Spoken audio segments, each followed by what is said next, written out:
Assalamualaikum warahmatullahi wabarakatuh. Selamat malam, nama saya Lukman Hakim, mahasiswa STAIN angkatan 2021. Ingin mempresentasikan hasil kerja analisis buku kerja saya, membangun usaha yang efektif. Nama Lukman Hakim, NIM 2210302171, kewirausahaan 1. Yang ingin saya presentasikan pertama itu adalah rekaman mengidentifikasi peluang dan pengembangan ide-ide dalam wirausaha dengan pemilihan area fungsi bisnis coffee shop. Nama pelaksana saya sendiri Lukman Hakim. Langkah-langkah: 1. Identifikasi tipe-tipe ide dan konsepsi peluang berdasarkan konteks bisnis. 1.1 Tipe-tipe ide diidentifikasi berdasarkan solusi-solusi yang ditawarkan. Tipe ide bisnis dapat mencakupi yang pertama, memberi kenyamanan dengan cara memasang wifi provider, menjaga kebersihan coffee shop, dan juga memberikan pelayanan yang terbaik. Memberi manfaat kesehatan, karena kita menyajikan manfaat herbal, menyediakan jus sayuran dalam menu, dan juga memberi manfaat keamanan dengan cara memasang CCTV di area coffee shop, dan juga mempekerjakan security jika diperlukan. 1.2 Konsepsi peluang dan aspek esensial atau prinsip-prinsip peluang diidentifikasi untuk menarik peluang bisnis. Konsepsi peluang merupakan sesuatu yang dapat mengarah pada bisnis yang diinginkan dan layak, yakni kompetensi dengan cara mempekerjakan orang lain sesuai dengan kemampuan di bidangnya, dan juga terus mengasah skill dan sequence of service. Keunggulannya menyediakan tempat parkir yang luas dan juga menyediakan wifi provider. Keadaannya berada di pinggir jalan alternatif dan juga berada dalam lingkup masyarakat. Situasinya padat dan terkonsep ramai pengunjung. Aspek esensial atau prinsip-prinsip peluang dapat mencakupi atraktif, view tumbuhan di sekitar coffee shop, dan juga menerapkan prinsip 5S. Tepat waktu, menggunakan sistem open dan close sesuai dengan SOP yang berlaku, dan juga supplier yang terorganisir sesuai dengan kebutuhan. Tahan lama, dengan cara berinovasi secara berskala sehingga coffee shop yang dibangun menjadi siap bersaing untuk dengan yang lainnya. 2. Mengidentifikasi peluang berdasarkan pendekatan wirausaha. 2.1 Tren diamati untuk mengidentifikasi gap, peluang bisnis, dan ide-ide baru. Tren lingkungan strategis yaitu kekuatan ekonomi, tingkat ekonomi menengah, level pendapatan fleksibel, dan juga dengan pengeluaran konsumen yang fleksibel. Kemajuan teknologi yaitu teknologi baru, tuntutan teknologi baru, pengguna baru, teknologi lama.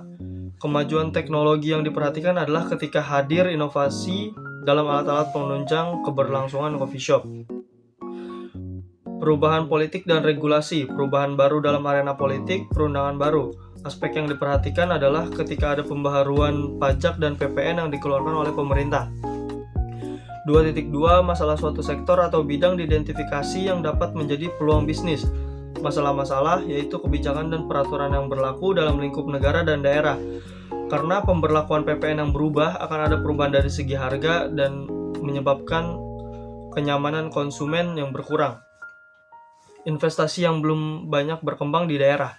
Karena tanpa ada investasi yang memadai, pembangun bisnis harus memiliki kesiapan dana yang mumpuni.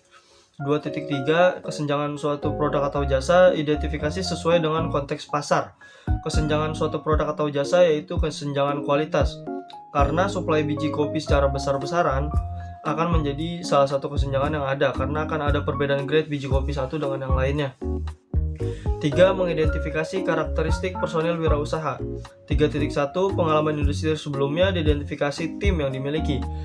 Pengalaman industri dapat memberi keuntungan, yaitu pengalaman mengatasi masalah. Karena ketika ada masalah yang berkaitan dengan operasional, akan langsung dapat diselesaikan dengan mudah. Dan juga memiliki jejaring yang lebih luas, karena dapat membantu promosi dan juga memiliki relasi yang besar untuk memikat pengunjung untuk datang. 3.2 Faktor kognitif diidentifikasi berdasarkan kualifikasi personil. Faktor kognitif dapat memberi keuntungan, yaitu dengan kewaspadaan terhadap suatu masalah. Karena dengan memiliki sikap ini akan menjadi keuntungan tersendiri karena akan berhati-hati dalam melakukan sesuatu, terutama yang dapat menimbulkan permasalahan yang besar. 3.3 Jaringan sosial diidentifikasi berdasarkan pengalaman dalam jejaring sosial. Jejaring sosial dapat memberi keuntungan, yaitu hubungan yang kuat, Hubungan yang kuat dapat memberikan responsibility yang baik, yang dapat berujung kepada kepuasan pelanggan dan juga mendatangkan pelanggan tetap. 3.4 Langkah-langkah kreativitas. Diidentifikasi untuk membangun ide-ide baru atau yang lebih bermanfaat. Langkah untuk membangun ide kreatif dapat mencakupi persiapan, mencakup survei lokasi, minat masyarakat, dan juga survei supplier. Inkubasi dengan cara proses pembinaan, perancangan SOP yang berlaku, dan juga proses penyeleksian. Elaborasi dengan cara membuka sesi tukar pikiran sebelum grand opening. 4. Membangun ide-ide bisnis. 4.1 Praktek brainstorming. Dikembangkan sesuai dengan aturan sesi. Praktek brainstorming menghasilkan beberapa gagasan tentang topik tertentu, berupa ide menu dan inovasi dekorasi dan view dalam lingkup operasional. Aturan sesi brainstorming dapat mencakupi freewheeling, yang merupakan ekspresi bebas dari ide-ide bebas dari peraturan atau pembatasan. Dianjurkan semakin banyak ide semakin baik. Ide gila atau aneh pun bisa mengarah pada gagasan bagus atau solusi untuk masalah. 4.2 Fokus grup dilakukan sesuai dengan kaidah-kaidah FGD. Kaidah-kaidah fokus grup yaitu membantu menghasilkan ide-ide. Karena makin banyak ide yang dianjurkan, semakin banyak pula tingkat inovasi yang dapat dikembangkan. Dipimpin moderator terlatih. Dengan ini tidak perlu khawatir dengan gagasan yang disampaikan. 4.3 Library and Internet Research dilakukan untuk mengembangkan ide-ide bisnis. Library and Internet Research, yang pertama sosial media, kita menggunakan Instagram, Facebook, WhatsApp, dan TikTok.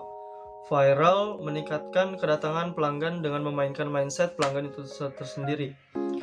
Dan juga networking, meningkatkan kedatangan pelanggan melalui informasi yang diberikan oleh pelanggan yang sudah datang terlebih dahulu. 4.4 Ide-ide bisnis, produk atau jasa, identifikasi untuk dapat dikembangkan. Ide-ide produk atau jasa diidentifikasi yaitu minuman herbal, minuman kopi, dan juga minuman non-kopi. Area fungsi atau bidang adalah beverage, karena fungsi coffee shop sendiri yaitu sebagai tempat menikmati makanan dan minuman serta sebagai tempat untuk santai yang informal. Coffee shop merupakan tempat yang digunakan untuk orang-orang yang ingin menikmati secangkir kopi sambil bersantai ria sambil menikmati alunan musik. Analisis selanjutnya adalah konsep bisnis. Produk atau jasa konsultansi yaitu coffee shop. Langkah-langkah yang pertama adalah menentukan produk yang akan dibuat konsep bisnisnya. 1.1 Nama produk atau jasa diidentifikasi berdasarkan karakteristiknya. Nama produk atau jasa yaitu coffee shop. 1.2 Deskripsi produk atau jasa diidentifikasi dengan berdasarkan tuntutan pemangku kepentingan. Singkat, jelas, kata kunci. Deskripsi produk atau jasa yaitu sebuah jasa yang bergerak di bidang food and beverage yang bertemakan kopi. 1.3 Bentuk paket penjualan diidentifikasi berdasarkan kebutuhan pemangku kepentingan. Bentuk paket penjualan yaitu satuan, menjual minuman kopi dan non-kopi yang dimulai dari harga 15.000 hingga 24.000. Yang kedua, ada mengidentifikasi target pasar. 2.1 Target pengguna atau klien diidentifikasi berdasarkan kemungkinan yang dapat menikmati produk atau jasa. Target pengguna atau klien yaitu kalangan masyarakat setempat dan juga remaja generasi Z. Pemasarannya kita masih menggunakan pemasaran mikro, secara kecil-kecilan di dalam lingkup coffee shop berada. 2.2 Target lokasi pemasaran diidentifikasi berdasarkan geografi dan demografi. Target lokasi pemasaran yaitu distrik, mencakup masyarakat sekitaran coffee shop.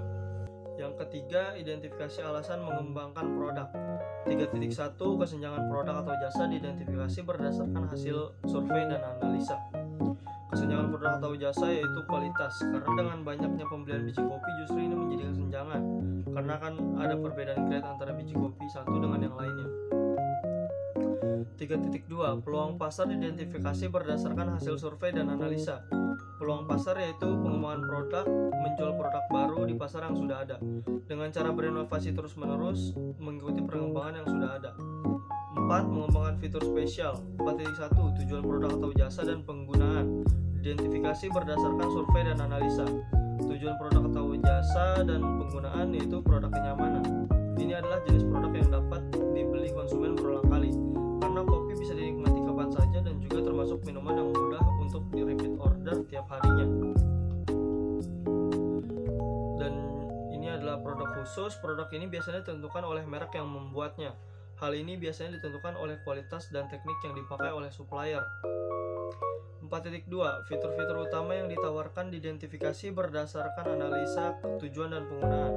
Fitur-fitur utama yaitu kami memberikan janji untuk memberikan servis dan pengalaman minuman kopi yang terbaik kepada customer, dan juga cerita melalui customer yang hadir ke coffee shop dan pengalaman yang dibawa oleh karyawan. 4.3. Manfaat produk atau jasa diidentifikasi sesuai pemangku kepentingan. Manfaat produk atau jasa yaitu manfaat kesehatan dengan cara menyajikan minuman herbal ke dalam menu, manfaat kenyamanan dengan menambahkan view pepohonan di sekitar coffee shop, manfaat keamanan dengan cara memasang CCTV dan juga memperkerjakan security. 4.4. Reliabilitas produk atau jasa diidentifikasi sebagai jaminan keberlangsungan pengembangan bisnis. Reliabilitas produk atau jasa yaitu ketergantungan antara berbagai area bisnis dan fungsi. Dilihat dari kerjasama antara berbagai supplier dari mulai biji kopi, susu, mesin, dan lain-lain. Yang kelima, mengembangkan tim manajemen. 5.1. Personal branding tim konsultan diidentifikasi berdasarkan portofolionya. Personal branding tim konsultan yang pertama ada sertifikat dengan memajang sertifikat yang didapat dari perorangan ataupun coffee shop itu tersendiri, dan juga ada pengakuan masyarakat yang dapat melalui rekomendasi mulut ke mulut dari customer. 5.2. Kualifikasi tim diidentifikasi sesuai kerangka kualifikasi nasional. Kualifikasi tim yaitu kita masih dalam tahap kecil-kecilan karena coffee shop baru dibuka. Kualifikasi tim masih secara kecil-kecilan dan belum didistribusikan keluar kota atau provinsi. Dan yang ketiga ada analisa kelayakan usaha produk atau jasa coffee shop. 1. Analisa kekuatan ide bisnis produk atau jasa. 1.1. Tingkat diinginkan pasar terhadap produk atau jasa. Mengambil keuntungan dari tren lingkungan, potensi tinggi. Menyelesaikan masalahnya, potensi sedang. Mengatasi kesenjangan yang tidak terisi di pasar, potensi sedang. Ketepatan waktu masuk ke pasar, potensi tinggi. Luasnya gagasan menambahkan nilai bagi pembeli atau pengguna akhir, potensi tinggi. Sejauh mana pelanggan puas dengan produk pesaing yang sudah tersedia, potensi sedang. Sejauh mana ide tersebut mewajibkan pelanggan untuk mengubah praktik dasar atau perilaku mereka, potensi sedang. 1.1. Tingkat diinginkan terhadap produk atau jasa mendapatkan nilai 3. 1.2. Permintaan produk atau jasa disurvei langsung atau online. Seberapa besar kemungkinan pasar akan membeli produk atau layanan yang ditawarkan, potensi tinggi. Bagaimana mereka bersedia membayar untuk produk atau layanan, potensi tinggi. Di mana mereka dapat menemukan produk atau layanan ini untuk dijual, potensi tinggi.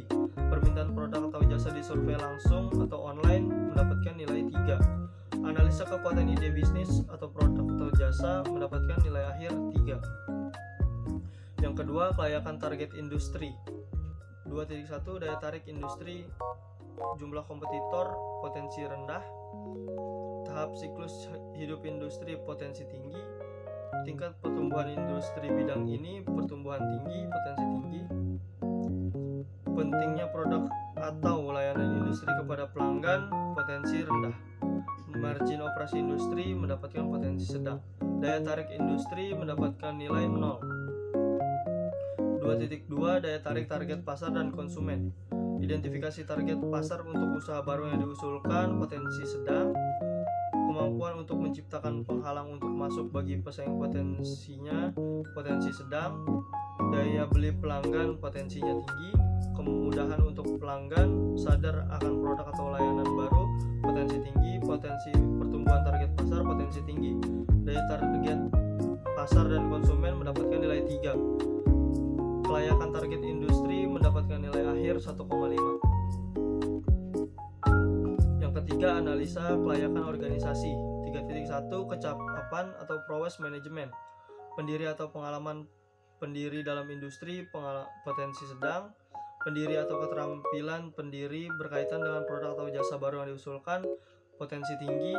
Sejauh mana jaringan profesional dan sosial pendiri atau pendirinya di industri yang relevan, potensi sedang. Sejauh mana usaha baru yang diusulkan tersebut memenuhi tujuan, potensi tinggi. Kemungkinan tim bisa disatukan untuk memulai dan menumbuhkan usaha baru, potensi sedang. Kecakapan atau proses manajemen mendapatkan nilai akhir 2. 3.1. 3.2 Kecukupan sumber daya, karyawan dengan kompetensi spesifik, potensi tinggi, perlindungan properti intelektual pada aspek kunci bisnis, tidak berlaku pada saat pemula, mendapatkan potensi tinggi. Kecukupan sumber daya mendapatkan nilai akhir 2, dan analisa kelayakan organisasi mendapatkan nilai akhir 2.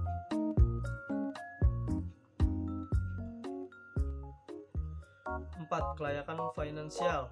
4.1 Modal awal yang dibutuhkan, modal ekualitas atau equity capital potensi tinggi, modal utang potensi sedang, modal khusus potensi sedang. Total modal awal yang dibutuhkan adalah nilai 1. 4.2 Kinerja keuangan bisnis sejenis, karakteristik ekonomi industri potensi tinggi, profitabilitas dan risiko saat ini potensi rendah, nilai perusahaan adalah potensi sedang. Kinerja keuangan bisnis sejenis mendapatkan nilai 0. 4.3 Daya tarik finansial keseluruhan, hasil keuangan historis potensi sedang, proyeksi pendapatan potensi tinggi, keuntungan setidaknya untuk 3 tahun ke depan potensi tinggi, margin kotor dan laba sebelum pajak sebagai presentasi dari pendapatan potensi sedang, daya tarik relatif terhadap perusahaan lain yang telah Anda lihat adalah potensi tinggi. Daya tarik finansial keseluruhan mendapatkan nilai 3. Kelayakan finansial mendapatkan nilai akhir 1,33. Yang kelima, potensi keseluruhan. Potensi keseluruhan dari bisnis berdasarkan setiap bagian. Saran untuk meningkatkan potensi. Bagian 1, kekuatan ide bisnis mendapatkan nilai akhir 3 dengan potensi sangat layak. Saran untuk meningkatkan potensi yaitu segera disusun langkah pengembangan produknya. Bagian kedua, isu terkait industri atau pasar mendapatkan nilai akhir 1,5 dengan potensi layak. Saran untuk meningkatkan potensi yaitu identifikasi secara menyeluruh dengan jangkauan yang lebih luas. Bagian 3, kelayakan organisasi mendapatkan nilai akhir 2 potensi layak untuk segera disusun langkah pengorganisasiannya. Bagian 4, isu finansial mendapatkan nilai akhir 1,33 dengan potensi layak. Saran untuk meningkatkan potensi segera ditindaklanjuti pengembangan bisnisnya. Penilaian keseluruhan mendapatkan nilai 1,95 dengan potensi layak dan segera untuk melanjutkan tindakan pengembangan agar terrealisasikan produk bisnisnya.